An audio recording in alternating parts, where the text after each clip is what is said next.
What is up, guys? Clay Enjoyer here, and it's time to enjoy. And in this video, I wanted to try something a little different. Instead of making something completely from scratch, I'm going to add to something that I made before. Because when I was starting out making all my clay sculptures, I had a bunch of things that I had only made like halfway.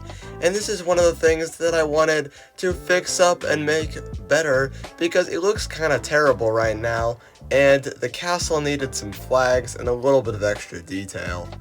But the castle is kind of small, so I'm actually going to start with the land first, because I think that's a little bit easier, because I can use some worms of clay blended in on either sides of the riverbed to make it look more smooth and a little bit less layered, because I don't know what I was doing, but I guess I didn't have any concept of like layering or smoothing out the clay, but I can do the same thing with the sides of the hill that the castle sits on top of, because I want this to all look better in every way, not just certain parts, because I also need to make this video a little bit longer.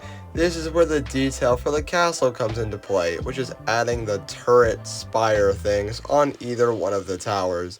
But the fifth tower on top was a little bit funky and like leaning, but I didn't really want to break it because I was a little bit on a time crunch to make this video, even though I'm posting it after I came back from vacation.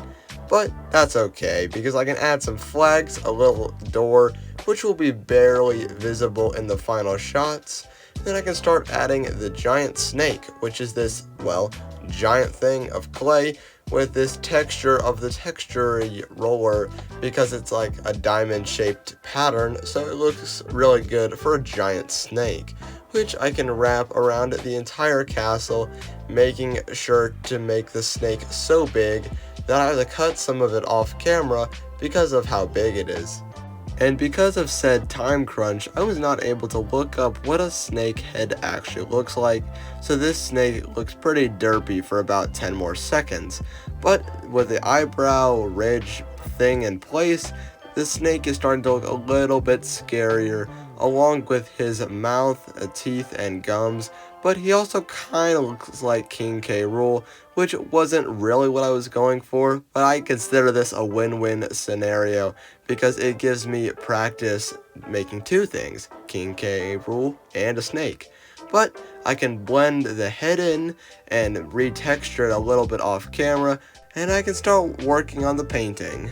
The painting process is pretty similar to anything else I've done before, starting with green for the grass, and then blue for the water, and then carefully painting the castle gray, because of course it's supposed to be gray, it's not supposed to be like purple or something.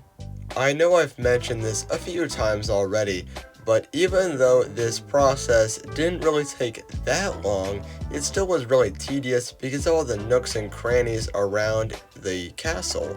But with the door painted brown, I can go back and retexture the grass with some lighter green to make it look like actual grass instead of just like, I don't know, not grass. Now the castle is almost complete. I can just now paint the flags with this nice bright red, which also kind of makes it look like the castle from Mario 64, which is a pretty old game by today's standards, but I don't know, it looks pretty close to me.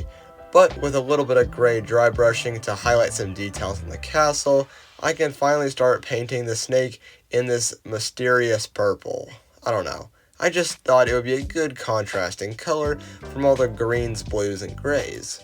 With a second coat of purple applied, because the paint was being stubborn, I can paint the inside of the mouth with this magenta red color, paint the teeth with an obvious, well, white, and then paint the eyes black as they're supposed to, because this snake is not supposed to be cute and friendly, it's supposed to be at least a tiny bit scary.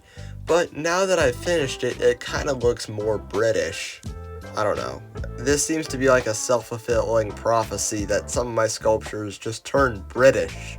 Now I can finally add the last details, which will be some lighter purple on the snake and a lighter red on the flags to make it look like the light is reflecting or bouncing off the snake and making it look like the sun would be like just above them if the sun was actually in the sculpture, and is one final detail that I can use to make the sculpture look better. Now it's time for the reveal.